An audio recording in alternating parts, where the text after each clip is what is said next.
Yorùbá o, gbogbo ọmọ Yorùbá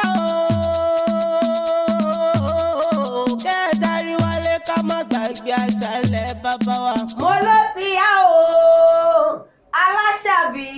Seed Media Production olódì ìlú Èkó nílé kábíyèsí ọba wa kábíyèsí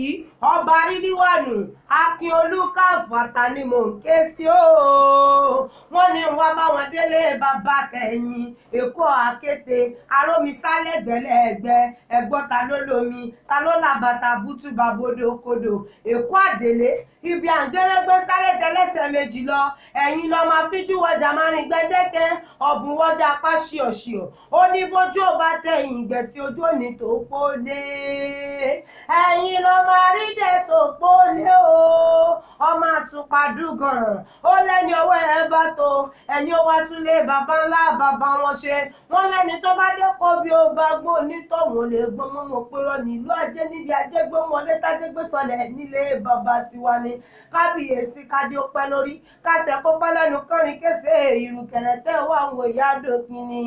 ọba aládé mo kí yín o gbogbo ọmọ ìlú Èkó pátápátá bá mi Tinubu mo mọ̀ kí yín mo ní ẹ kú iṣẹ́ Èdùmàrè ó wá ní dédé kó bàjẹ́ o. Yorùbá ló lóge ká má tọ̀ra.